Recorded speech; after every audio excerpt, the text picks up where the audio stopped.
avec l'abbé François Kibwenge qui développe le thème « Demeurer ferme dans la liberté que le Christ vous a acquis ». Merci encore de votre accueil. Dieu est bon. Il est bon pour nous.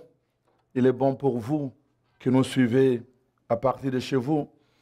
Nous sommes en train de mettre la fondation à cette notion de liberté que Dieu nous a acquise. Nous sommes en train de prendre conscience. Dieu veut que nous puissions être bénis. Dieu veut que nous puissions être féconds. La première bénédiction qu'il a donnée à l'être humain, c'est la fécondité. Sois fécond. Fécond dans tous les aspects de ta vie.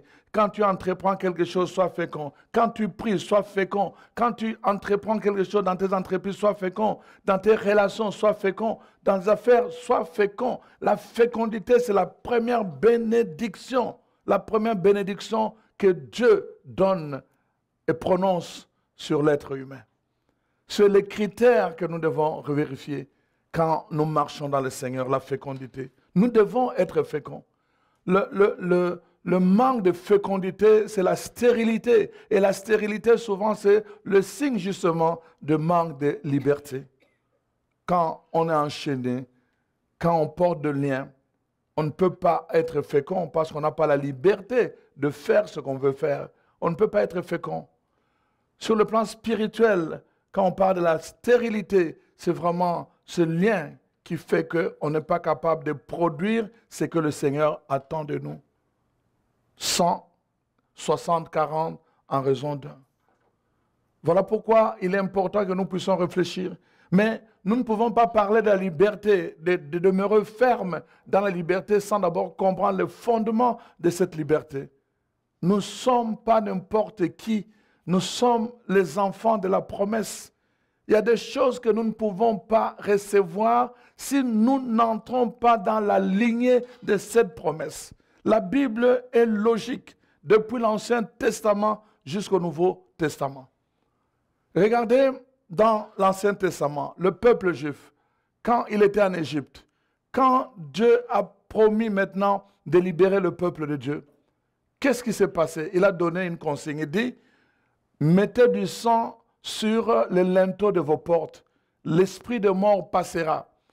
Quand il verra le sang, il passera à travers. Donc, Pâques, à travers. Là où il n'y aura pas le sang, il va frapper les morts. La parole de Dieu dit, lisez très bien, il n'y avait pas que des Juifs qui avaient mis du sang. Il y avait des gens qui étaient aussi esclaves, mais qui n'étaient pas des Juifs, qui étaient d'autres pays. Quand ils ont vu le peuple juif faire cela, ils ont mis du sang. Même s'ils n'étaient pas juifs, à partir du moment où ils se sont alignés à la pensée de Dieu, la parole de Dieu dit, ils ont obtenu la même protection que le peuple juif qui était en ce moment-là. Amen. Quand est venue l'heure de sortir d'Égypte, allez lire dans les livres d'Exode, vous allez voir, le peuple juif n'est pas sorti seul. Il y avait d'autres peuples qui étaient aussi esclaves, qui en ont profité, qui ont marché avec eux. À partir du moment où ils sont sortis avec eux, eux aussi sont devenus libres. Amen. Quand, à partir du moment où ils se sont alignés à la décision de Dieu, à l'ordre que Dieu avait donné à son peuple, même s'ils n'étaient pas de juifs, ils ont obtenu le même résultat parce qu'ils sont entrés dans la promesse. Amen. C'est un principe. Dieu ne peut pas se renier. Dieu ne peut pas renier le principe qu'il a établi dans sa parole. Nous avons besoin vraiment de nous laisser toucher, de nous laisser renouveler dans notre intelligence par la parole de Dieu. Quand nous nous laissons renouveler par la parole de Dieu, alors nous commençons à expérimenter la puissance de Dieu dans notre vie de tous les jours. Nous commençons à expérimenter d'autres dimensions que la dimension naturelle. Qu'est-ce que la dimension naturelle devant Dieu? Qu'est-ce que la dimension naturelle? Dieu veut que nous puissions entrer dans la dimension surnaturelle. On ne peut pas passer toute la vie dans la dimension naturelle. Ça, c'est pour les enfants. Voilà pourquoi nous avons besoin. Mais comment entrer dans la dimension surnaturelle quand nous sommes liés par le lien de la pesanteur spirituelle? Nous avons besoin d'être délivrés. Nous avons besoin d'être libres pour entrer dans cette dimension, d'être touchés par la visitation de Dieu. Je suis en train de vous dire l'importance de ce que le chapitre 4 du livre des Galates nous dit. Enfant de la promesse, c'est une identité. Rappelez-vous quand vous priez, alignez-vous dans la promesse. Votre bénédiction a été scellée triplement par la promesse, le serment et le sang, le sacrifice. Triplement. C'est cela qui vous donne la grâce, qui vous donne la bénédiction, qui vous donne tout ce que vous pouvez recevoir après. C'est d'abord à cause de cette triple bénédiction. Regardez dans le livre, dans le Nouveau Testament, dans l'évangile de Luc au chapitre 19. La parole de Dieu nous dit ceci. Jésus était en marche et Zachée est venu pour voir Jésus. Il y avait plusieurs personnes et là, Jésus arrête le temps. Il voit Zachée. Alors il dit, aujourd'hui, je veux aller chez toi. Jusque-là, il n'y a rien qui s'est passé. Rien ne s'est passé parce que Zachée ne s'est pas encore aligné. Zachée accepte, il accueille Jésus chez lui. Et là, Jésus mange chez lui. Et alors, voici, les gens commencent à dire, tout le monde commence à murmurer en disant, mais comment se fait-il qu'il est allé loger chez un pécheur, un homme pécheur, un homme pécheur? Il était un homme pécheur. Tout le monde savait que c'était un homme pécheur. Mais le principe de Dieu se moque de ce que les gens pensent de toi et de ce que les gens disent de toi. À partir du moment où tu t'alignes dans la voie obligée, même si tu es un pécheur, tu vas bénéficier de la bénédiction de la promesse. Amen. La preuve, regardez, Jésus lui-même, le Fils de Dieu, qu'est-ce qu'il dit? Jésus dit, aujourd'hui, le salut est entré dans cette maison. Pourquoi? Pourquoi? Parce que celui-ci aussi est un fils d'Abraham.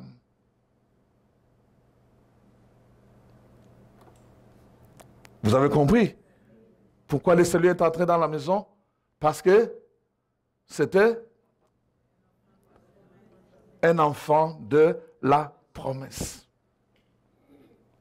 La raison que Jésus lui-même avance pour que le salut entre dans cette maison, pour cet homme qui était reconnu pécheur par tout le monde, c'est la Bible qui le dit. Tout le monde murmurait en disant, mais comment est-il entré dans la maison d'un pécheur? Mais Jésus dit, parce qu'il est le fils de la promesse, parce qu'il est un enfant de la promesse, aujourd'hui le salut doit entrer dans cette maison. Il s'est aligné. Ah, quand vous comprenez ces choses, chers amis, réveillez-vous. Réveillez-vous. La parole de Dieu est là pour nous aider à comprendre. Il y a des choses, vous savez, les choses que nous vivons, l'ennemi profite de notre ignorance tout simplement. C'est la loi, c'est comme ça aussi. Quand tu ignores la loi, tu peux perdre beaucoup d'avantages. Tu peux perdre même, en fait, ton droit quand tu ignores la loi. Et c'est ça qui se passe avec la parole de Dieu. Il était un pécheur. Il était condamnable du point de vue humain, mais il s'est aligné. Il s'est aligné dans la pensée de Dieu. Et la parole de Dieu dit, alors on ne pouvait plus le toucher. On ne pouvait plus le toucher. C'est important que vous compreniez ces choses. Aïe, aïe, aïe, aïe. Moi, j'aime la parole de Dieu, vous savez. J'aime la parole de Dieu. Je voudrais vous faire voir quelque chose de très important. Pas de très important, mais qui va toujours pour soutenir ce que je suis en train de vous dire là. Parce que moi, j'estime que nous devons vraiment nous laisser toucher par la parole de Dieu. Nous devons nous laisser toucher par la parole de Dieu. Dans l'Ancien Testament, vous savez, il y avait beaucoup de situations qui se passaient. Dieu avait établi des principes. Donc, quand quelqu'un était condamné à mort, si par exemple, il prenait le temps d'aller toucher les cornes des reins qui étaient placés sur les 4 coins de l'autel, même s'il était condamné à mort, à partir du moment où il touchait ces cornes-là, on ne pouvait plus l'exécuter. Amen. Dans le premier livre des Rois, au chapitre 1er, la parole de Dieu dit ceci, c'est l'histoire, maintenant, Salomon est proclamé roi par son père.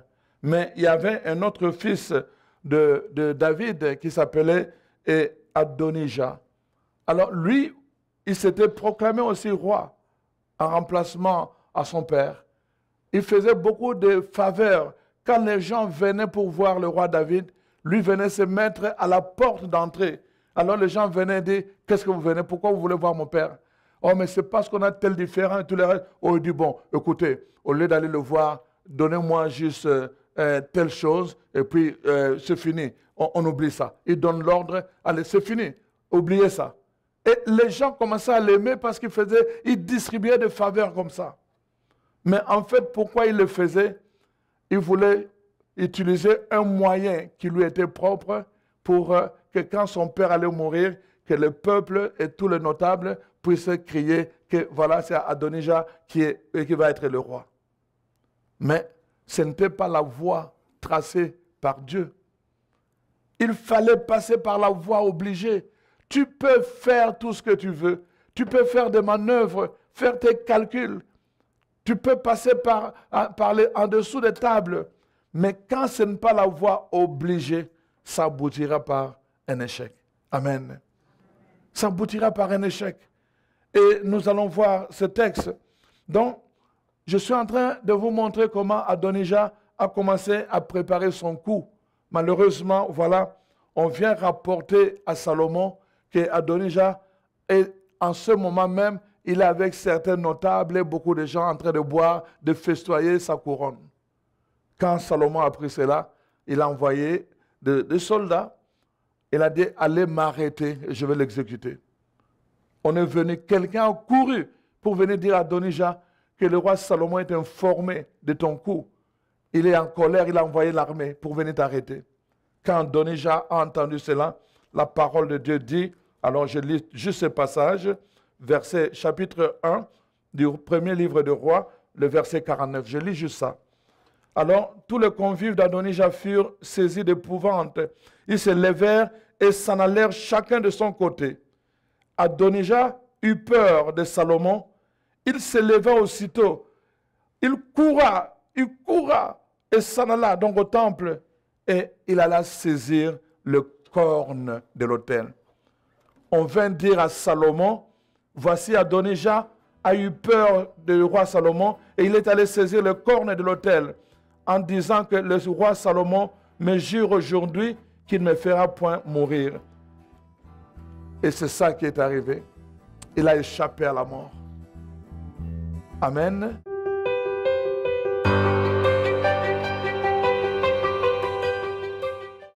C'est que c'est nous qui décidons de faire un avec lui ou de ne pas faire un avec lui. Qu'est-ce qui se passe? À quel moment est-ce qu'il ne peut plus faire un avec nous? Quand nous choisissons le mal, le péché, la faute. Quand nous choisissons donc que la chair prenne plus de dessus. Ça prend donc une décision initiale.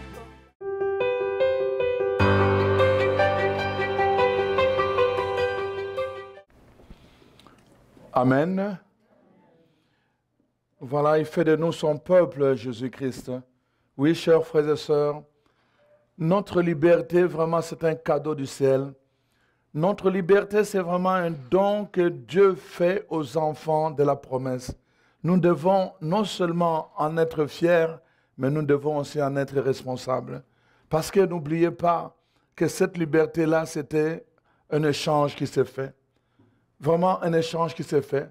Je vous ai dit une promesse, je vous ai dit un serment, mais n'oubliez pas, il y avait eu aussi un sacrifice. Il y a eu aussi un sacrifice pour notre liberté. Et c'est très important que nous puissions comprendre ces choses-là. Voilà pourquoi je vous amène dans la parole de Dieu. Parce que vous devez comprendre le fondement de votre liberté. Et c'est pour cela, à partir de là, vous allez comprendre pourquoi vous devez protéger votre liberté. Pourquoi vous ne devez plus permettre à quelqu'un d'autre, un païen, un esprit impur ou n'importe quoi, à vous mettre sous le joug. Vous êtes des enfants de la promesse. N'oubliez pas, vous ne pouvez plus retourner, à moins que vous-même, vous puissiez le vouloir. Vous ne pouvez plus retourner parce que là où vous deviez être, quelqu'un d'autre a déjà pris votre place. Vous êtes libre parce que quelqu'un d'autre a déjà pris votre place. Vous êtes libre parce que quelqu'un d'autre a pris votre condamnation. Vous êtes libre parce que quelqu'un d'autre s'est sacrifié à votre place. Vous êtes libre parce que quelqu'un d'autre a réglé votre compte. Amen. Donc, c'est pour cela que je suis en train de vous dire, il ne s'agit pas de n'importe qui, il s'agit des enfants de la promesse. Les enfants de la promesse, c'est parce qu'il y avait une promesse pour vous. Dieu a dit à Abraham, parce que tu m'as donné ton fils unique et tu n'as pas hésité de me le sacrifier, à mon tour, je te donnerai mon fils unique. Amen. C'est le retour de la promesse. C'est pour cela que vous voyez dans l'évangile de Jean, au chapitre 18. Dans l'évangile de Jean, au chapitre 18, nous connaissons l'histoire, c'est l'histoire de Jésus qui est condamné, et puis voilà, il est devant Anne, Pierre le renie entre 3 fois, et puis finalement, il est devant Pilate. Et Pilate, vraiment, il est en difficulté. Il ne comprend pas bien la situation parce qu'il comprend que c'est un problème religieux, mais il est un responsable politique. Et il ne comprend pas, il ne voit pas lui-même le problème, le motif de l'accusation. Mais il n'arrive pas à relâcher Jésus. Il n'arrive pas. Les gens commencent à lui dire, si tu le relâches, nous allons dire que tu es un ennemi de César. Ces paroles ont suffi pour que Pilate puisse faire ce qu'il ne voulait pas faire. Mais à travers tout cela, comme disait Jésus, il fallait que le dessein de Dieu s'accomplisse. Quel était ce dessein de Dieu? Le verset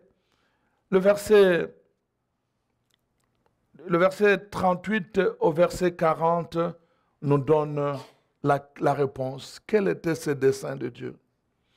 Nous allons lire. Pilate lui dit, qu'est-ce que la vérité? Après avoir dit cela, il sortit de nouveau pour aller vers les Juifs et il leur dit, je ne trouve aucun crime en lui, aucun crime qui puisse le condamner. Il n'y avait aucun crime. Sur le plan criminel, Jésus n'était pas condamnable. Mais pourquoi il a été condamné? Parce qu'il y avait un dessein qu'il devait accomplir. Amen. Sur le plan criminel, on ne trouvait aucun crime. Donc Jésus ne pouvait pas être condamné. Pourtant, il a été condamné. Mais qu'est-ce qui s'est passé? C'est parce qu'il y avait un dessein. Et suivez maintenant la suite, verset 39. Mais comme c'est parmi vous une coutume que je vous relâche quelqu'un à la fête de Pâques, voulez-vous que je vous relâche le roi des Juifs? Qui? Jésus. Alors, de nouveau, tous s'écrièrent, non, pas lui, mais qui? Barabbas. Or, Barabbas était un brigand. En d'autres termes, lui, il y avait un crime pour lui, n'est-ce pas? Pour Barabbas, il était condamnable parce qu'il y avait un crime.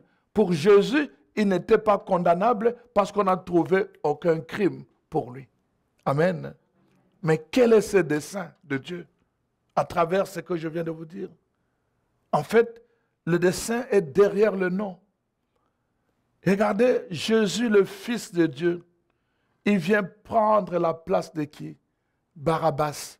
Mais qu'est-ce que signifie Barabbas? Bar signifie fils, Abba signifie père. Barabbas, c'est le fils du père. C'est l'enfant de la promesse. Barabbas, c'est l'enfant de la promesse. Le Fils de Dieu est venu par dessein prendre la place du Fils du Père qui était condamné par ses crimes. Le Fils de Dieu qui n'avait aucun crime a pris sa place pour que lui qui était criminel deviennent libres. Amen. Le Fils de Dieu a pris la place du Fils du Père, Bar Abbas. Chers amis, ce message s'adresse à vous. Vous êtes les enfants de la promesse. C'est pour cela que Jésus peut prendre votre place. Pas à cause de vos crimes, pas du tout. Zachée était un voleur, tout le monde le savait. Il était un pécheur, tout le monde le savait. Sur le plan humain, il était condamnable. Jésus a pris sa place et le salut est entré dans sa maison. Pourquoi? Parce qu'il était un enfant de la promesse. Amen. Le Fils de Dieu prend votre place parce que vous êtes un enfant du Père, un enfant de la promesse. Vous êtes de la lignée d'Abraham par la foi. Quand vous comprenez ces choses, la première chose, c'est que vous réalisez votre impuissance. Vous réalisez que vous n'êtes pas sauvé parce que vous jeûnez. Vous n'êtes pas sauvé parce que vous faites des pénitences. Vous n'êtes pas sauvé parce que vous faites l'adoration des Saint-Sacrements. Vous n'êtes pas sauvé parce que vous faites des rosaires. Vous n'êtes pas sauvé à cause de cela. Vous êtes libre, sauvé parce que le Fils de Dieu a pris la place du Fils du Père. Votre place. Votre place. Quand nous regardons dans Romains, le chapitre 5 de Romains, le verset 8 en particulier, regardez ce qui est encore grave. Grave dans le sens que ça donne encore plus de poids à l'acte que le Fils de Dieu a fait pour le Fils du Père, pour l'enfant de la promesse. Dans Romains 5, verset 8, la parole de Dieu dit ceci: Dieu a prouvé son amour envers nous en ce que, lorsque nous étions encore des pécheurs, Christ est mort pour nous. Christ est mort pour nous quand? Quand nous étions pécheurs, c'est-à-dire condamnables. Christ n'est pas mort quand nous étions devenus saints. Christ n'est pas mort quand nous étions devenus parfaits. Christ n'est pas mort quand nous étions devenus excellents. Vous voyez, il est mort quand nous étions pécheurs, condamnables. Le Fils du Père est venu prendre la place du criminel qui est le Fils, qui est le Barabbas. Le Fils de Dieu, Jésus, est venu prendre la place du criminel pendant qu'il est encore condamnable, pendant qu'il est encore pécheur. C'est ça, c'est de cette façon-là, la liberté spirituelle, la liberté que Dieu nous donne.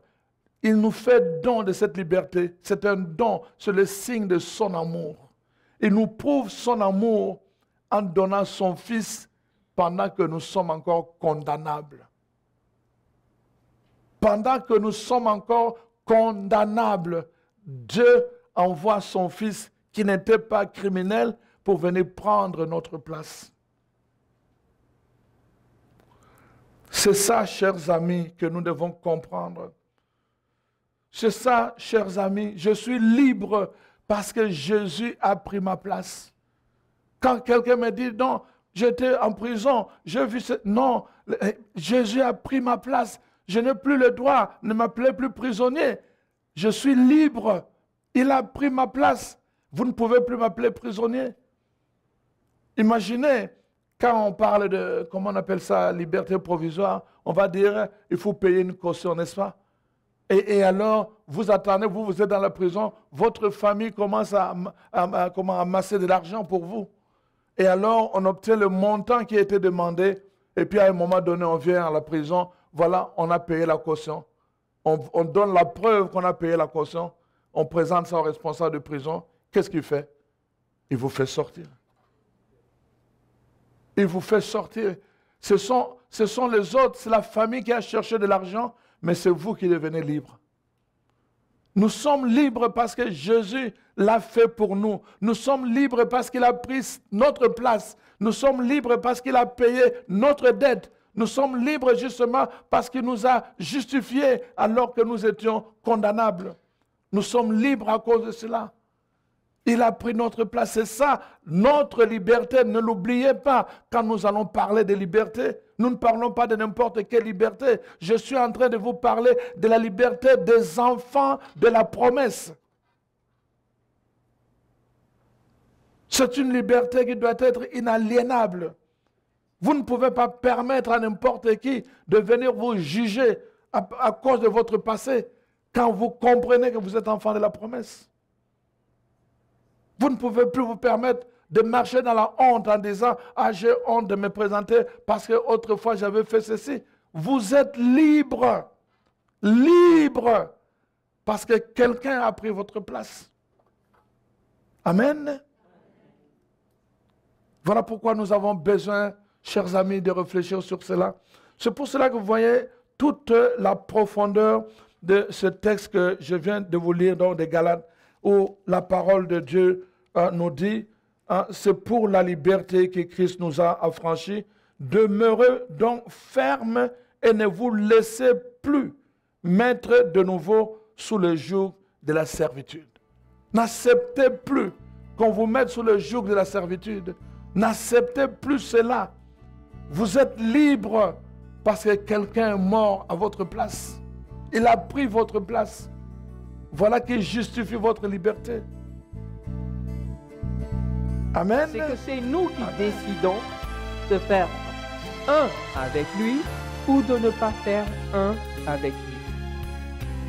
Qu'est-ce qui se passe? À quel moment est-ce qu'il ne peut plus faire un avec nous? Quand nous choisissons le mal, le péché, la faute. Quand nous choisissons donc que la chair prenne plus de dessus. Ça prend donc une décision.